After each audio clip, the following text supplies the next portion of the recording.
map at that. Really? It is so cool. Yeah, I know. It's Interesting. strange. No, I yeah, know. I'd never heard of anybody it's their favorite map. It's a good map. Don't get me wrong. I Mm. didn't know it's anybody's favorite map. So cool to know.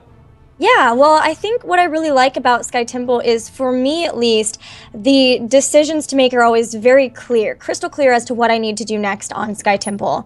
As far as, especially like you say, okay, well, the first temple phases are going to be top and mid, and then the next one's going to be just bot. And so knowing the rotations that need to come out, knowing when to grab Merc camps, it's a lot clearer for me than some of the other maps like Dragonshire. Which I think at certain levels becomes really interesting because then you know exactly what your opponents are normally trying to think of what they're Exactly. trying to do. And then it becomes all really meta and crazy.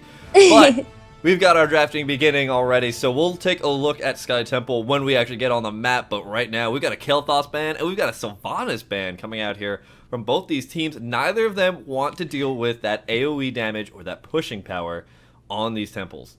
But you know what that means, Shamtu, is that Lost Vikings are available. Yes, they are. And that would be a really scary pickup to deal with because, you can always have those Lost Vikings sitting in all the other lanes when the shrines are up. But what if we saw something crazy like, oh, I was about to say it. Darn it, they got me. I was going to say an Anubarak first pick from SK Gaming. Nobody would see that coming. No, we never would see that coming in a million years. But I do like that Pest has chosen to ban the Kael'thas, whether they don't like dealing with Kael'thas or they were seeing SK Gaming with those last games. SK showed, especially Snitch's play, that he's a very competent Kael'thas player. And so now Pest has decided to pick up Jaina and Tyrael. So there will, again, not be a Tyrael Anubarak conglomeration today. Yeah, that's going to be a good pickup for them to take that out, but they're still going for the Anubarak, so I'm curious to see who they're going to be picking up because Jaina is also going to be blocked out of here as well. So it's going to be really kind of throwing a loop for SK Gaming for what they really want to do. I don't think there has been a game where they haven't been able to pick that up just yet. But they get the follow right now. They're going for a little bit of that range damage. I'm curious to see who they're going to pick up as well, if they're even going to still go for that double warrior meta as well. I wonder. I mean, they've shown that they like the Anubarak out, but they also really like Brightwing, and there it is. They're going to grab Brightwing once again as their support, and they haven't had, I think, a game where they haven't had her. And she's so great on this map as well because her global map presence, she's able to phase shift in anywhere. It means she can stay in lane as long as possible and get experience, but then she can also go back if she needs to and heal up really fast before coming in, always making a fight turn in the favor for them in terms of how many heroes are there. Yeah, and that's going to be a really big thing they want to emphasize because that Tyrael is probably going to be diving right on into the back line, trying to do some sort of damage. She can immediately polymorph as well, so she's a really great way to disengage and or turn a fight into their favor. I believe it was Dunktrain who said that Brightwing gives him the ability to always feel like the game is winnable. She's that much of an influence in terms of being a support. Meanwhile, Pestranishka has to pick up their next two members, and they've already got a Tyrael, so we might be seeing double warrior meta coming out from them. We've got a Falstad coming up here, so we've got a crispy taco. Yes! Yet again. It's crazy to me, though, that Pest is pretty much going for what we saw the team looking for sponsors do in the last game in terms of the Tyrael Falstad. But this time they don't have to at least face the Kael'thas, so that is a pretty big difference. What do you think about Falstad on this map? His flight is, of course, a huge benefit, but do you think maybe we might even see Mighty Gust push people off of the temples? The dream? I don't think so. I can't imagine, but it would be so nice. It would be so awesome just to see if anybody could make Mighty Gust work competitively. That would be just brilliant. But Falstad is also really good because he's got that really long-range boomerang that allows him to do a lot of long-range damage. So if anybody is situated on a shrine or they're trying to like kind of poke around the shrine, he can do initial damage and just kind of wear them down slowly from very far away. Murden going to be their last pickup for the Warriors, so they got the double warrior meta coming out because they've got that Jaina, and that's pretty much what we expect from them already. The question is, what is SK Gaming going to pick up? Are they going to go for maybe something crazy like an Uther Zeratul in order to start dealing with maybe that back line? Maybe take out that Jaina really quickly, maybe take out that Falstad, because we saw that in another game before and it worked pretty well. It didn't lead to a victory, but it still is a pretty viable tactic. Yeah, that was a game versus SK Gaming, so it's possible they could adapt that into their style. But I would be really scared about picking anything that's going to go into the backline with a Muradin right around there. And even if Tyrael's diving, I mean, Muradin can dwarf toss in, but he can just as easily throw stuns out to keep everything off of their back line, and that's kind of scary to try to go into. That is quite true. That is a good point. Hopefully, at least, we're going to be able to see some sort of strong polymorphs coming out from that Brightwing. Maybe if they jump all in there. Oh, wait, no. They wouldn't pick up an Uther. I'm an idiot. They already have a Brightwing. Wasn't paying attention there. So they need to pick up some more ranged. They probably, or maybe even a warrior as well. They could be picking up either like an ETC or no. Could they? Yeah, there's an ETC. I was gonna say maybe a Diablo, but the hoping was real there. The hoping was real. We've been seeing Bruiser Diablo come up in EU where they kind of go for this block and then all Flame Stomp build. But we're seeing the ETC instead, so we could be seeing some Torbus. We might, but I'm assuming that Kiefer's will play that ETC, and he has some amazing stage dives. I've seen some fantastic ones from him when casting it before, and that would be so nice because with both a stage dive and the phase shift from Brightwing, they're going to be all over the place, making sure they always have their tank and their support whenever they get into an engagement. Pest has that with Fall Stab, but that's it, and that's, you know, that's a damage dealer instead of a tank and a support who can do that. Yeah, that is a really good point. So SK Gaming got to pick up their last person. They've got 18 seconds to decide who they want to pick up, and that is going to be quite a tall order for them to decide what they want to really go for as this last pickup. They definitely need to pick up something ranged. Sergeant Hammer. Okay. Oh my gosh. You know what meta this is? Triple tank. Oh, it is. One of them is actually a specialist, but it still counts because she's in a siege tank.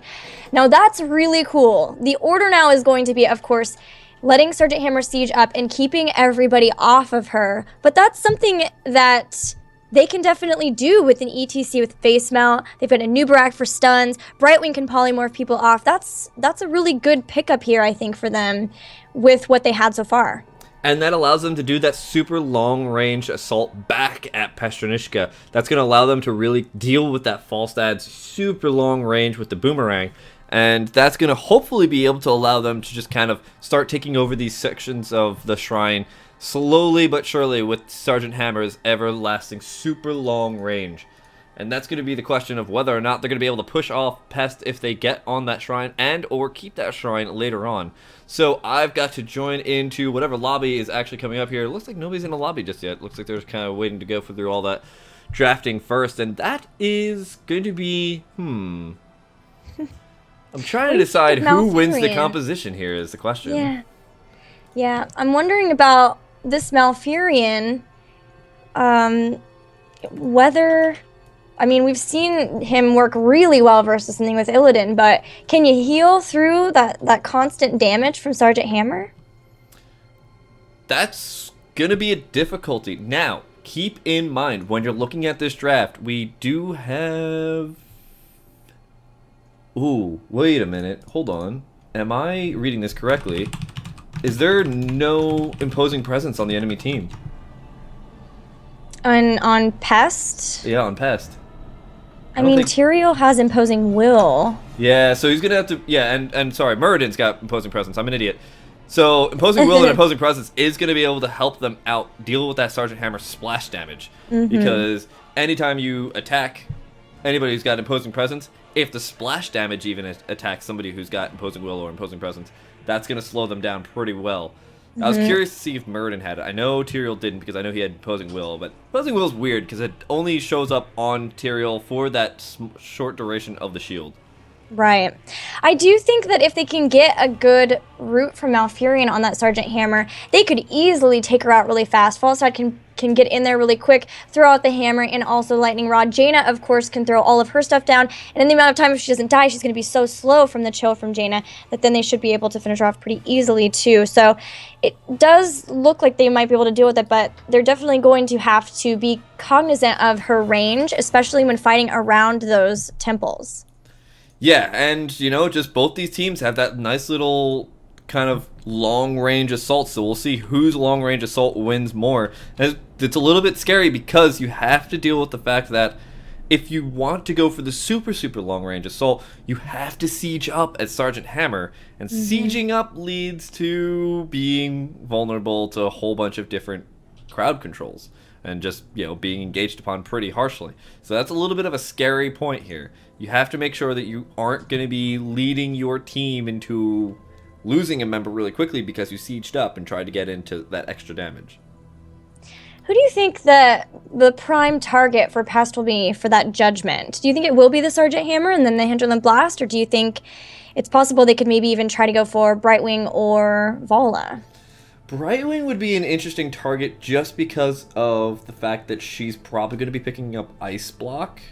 If they can line them up perfectly, maybe. That's the question here. But Brightwing's going to be a little bit of a difficult target. If I had to say somebody, probably Sergeant Hammer. Sergeant Hammer or Vala. Vala would be another really good one. But this all worries about whether or not you can actually get the damage done really, really, really quickly. Yeah, that's very true. We saw that last game. You get the crispy taco off. I'm still adapting this phrase, crispy taco. The Judgment and the Hinterlands Blast synchronized.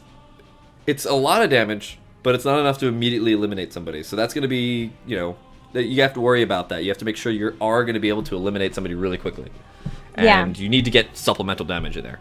So, everybody's ready. I'm ready. Are you ready? I'm so ready. Can SK continue this dominance? They've got this. I believe this is round of 8. They've got one more round of 1 or best of 1 after that, and then they're into the finals. So we're getting down to these last teams here. We are getting really close to being able to determine who's going to win qualifier number 10 for Enter the Storm Cup number 2. And we've got all of our teams ready. It's Sky Temple. So if you're in the chat yet again, let me know who you think is going to win this game. Is it going to be SK Gaming or is it going to be Pestronishka? I'm going to take a quick look at Pestronishka just to see what their win-loss record is so far. In terms of May, they actually have a 100% win rate, apparently, says GoToGamers. They've won 2 games, haven't lost a single one. In April, they kind of lost a bit, but they're kind of starting to even out their all-time record. They've lost to NEXT, and they've lost to Team Acer. Well, it looks like to get to where they've gotten so far in the bracket, they had to beat Elysium Gaming White and also the Tyrael E Quattro, Tyrael +4. So going through quite a couple of teams there. They had a bye in the first round, as did SK Gaming. So that's going to be... I'm just sorry, you said Tyrael +4, and I'm trying to think, what happens when you ban Tyrael? Do they just play 4-man down? I think probably they just concede. They just can't deal with it. What do we do without our Tyrael? What happens? Do they get cast aside? What? Yep, just brought that joke. I brought it back. Resurrected. Oh, man. Anyway, so we're waiting for Snitch or somebody on SK Gaming to get back into the game. We're apparently just waiting for them to get back in, and we'll be jumping straight on into this game. The compositions so far are pretty intriguing. There's a Sergeant Hammer happening. We saw Sergeant Hammer yesterday. Did pretty well. Oh, Steel Dawn is in chat. I was about to say, where is Steel Dawn? Because he is the biggest Sergeant Hammer fan, I think, in the entire world. His Twitch profile. Look at his Twitch profile. Steel Dawn 7. He's in Twitch chat right now. And his Twitch profile, he drew Sergeant Hammer in MS Paint. It's beautiful. It is actually deserves to go on one of the biggest pages. Oh no, I lost Gilly. Oh, I was wondering why she was so silent. Hey, sorry about that. No issues. Hold on 1 second, because now I'm displaying an ad to everybody. Oh no, I'm not. Okay. Oh, now I am. Okay, great. Thanks, ad. Let's just go straight to the in-game chat while we wait for everybody to get in here. Let's get into this game. Are you back, Gilly? I am back. Hopefully the feed is fine for everybody now. I was dropping some frames for a bit, but it seems to be fine now. I think I just hit a snag in internet for a second. Oh, the internet snags. It's when the tubes get a little bit too full. Yes. That is indeed what happens. Well, I wanted to ask you, did you say what your thoughts on Sky Temple already? I missed it. I'm so sad. Sky Temple. When we first saw it, it was a really, really snowbally map. However, now, I think it's a really great map. It's a great, fun map to watch just how everybody kind of out-metas each other. Yeah, I really enjoyed that as well. I think that's why it's my favorite, both to cast and to play as well.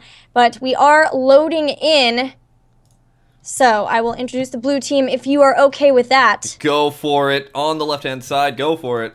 All right, well, it is Pest, Pestranishka with Venomex playing Jaina, Sir Ice Cream Ontario, GW1P playing, is that Muradin? Yes, it is. Ziglight on Malfurion, and playing the Falstad is Aronic. Ooh, and over here on the right-hand side, it is SK Gaming. We've got Snitch on the Sergeant Hammer Keepers on the ETC. Bakery on Vala. We've got Brightwing played by Rave TGN. And down here in the bot, it's Zarmony on Anubarak. Well, already we're going after this Vision just a little bit as the fight will ensue. For now, it seems like there's going to be 4 here for Pest. So they may, and actually 4 as well with the Sergeant Hammer coming in for SK Gaming. So SK is going to hold it for now. On bottom is Falstad versus Anubarak. Interesting, a lot of times you see Brightwing down there as she can phase shift in. We may see that rotation come out yet, but for now, Brightwing and Vala are going to be content to sit here in mid. Yeah, and that's going to be just exactly what she wants to do. She wants to sit in a lane, pick up those bribe stacks, and really just start being able to possibly even be offensive with those bribe stacks, picking up the enemy siege camps, and it looks like, yeah, she's just going to stay there for a bit. I thought they were going to rotate down and go for that Falstad, but that's not going to happen. For some strange reason, my game sounds went down to nothing, so I'm not exactly sure what happened here, but I think it was actually because we rebooted the call. I don't know why that happened, but that's just how Windows 8 works. Yes, that's most likely it. Skype, of course, kind of a jerk. Looks like at this point, Pest wants to come in and take the Vision Tower back. Vision Tower in this game, a lot more important than some that you might see, and especially because it provides a lot of vision over that middle temple, which is about to spawn. Yes, and with the middle temple as well as the top temple, who's going to be grabbing either, or are they actually even going to go for really hard engages on either of them? For the most part, both teams look like they're just going to stay in lane for a little bit longer, possibly get that little lead in terms of experience, and then go for the shrines. Right now, we've got the 3 people top for both teams. They're just kind of both fighting back and forth for this little bit of lane presence, and now that they've got this really nice position, Snitch is going to siege on up and start keeping everybody at bay. That's a great position for Snitch to siege in, as they are able to hold on to that tower. For a while, Sir Ice Cream was holding on to the temple in mid, but Vala came in and pushed him out. But now Muradin has come down. It looks like they will be content to trade. Now remember that the mid temple, if you can get all of the shots from it, will provide a little bit extra experience because of the placement of the wells and the towers. You were able to take down the tower in mid instead of the well. And, oh wait, no, they moved the well. Yeah, they moved the well in I think one of the earlier patches, just so that now it's a little bit more even between both of them, if I remember correctly. Snaps! I did not even realize that they moved it right there. They're such jerks. Mm-hmm.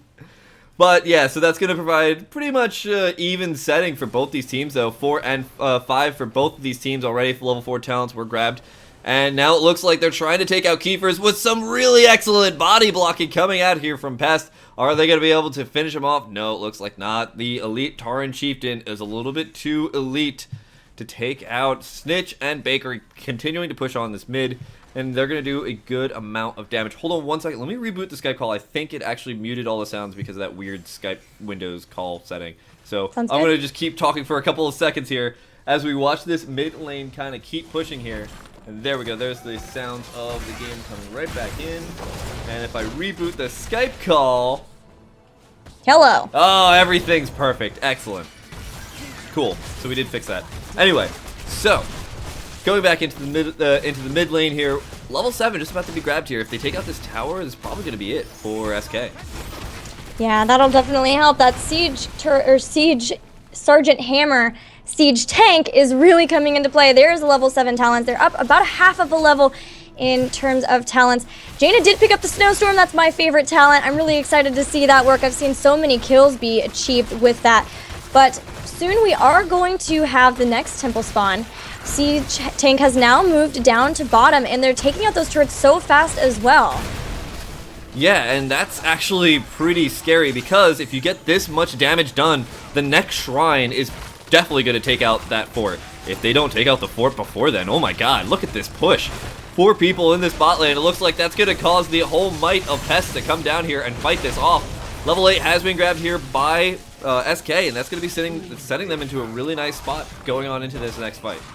Yeah, if SK can hold on to this temple just for a bit, they're going to take out that fort there on bottom. Even stealing those siege giants on this side of Pest with the bribe from Brightwing. And here goes Brightwing. She's going to go back, and this is what I'm talking about. Instantly getting mana and coming back in so that she's able to fully heal everybody here. And Kiefer's just waiting, lying in wait, trying to maybe get a good face melt that will push somebody into the team that they can easily take them out. So here comes a little bit of a fight here. Looks like our Tyrael player is going straight on it here. Zarmany getting caught in the middle of a blizzard, but Kiefer's doing a good amount of damage onto the Tyrael. He's going to go down here, and that is going to cause SK to get a little bit of a nice engagement, but equally turned around as the ETC is going to go down as well. That's Kiefer's going down, but it looks like they're still slowly sustaining through this fight, and they're going to be able to take it. SK now going to sit on top of the shrine. GW1P is now going to start going straight on into this fight.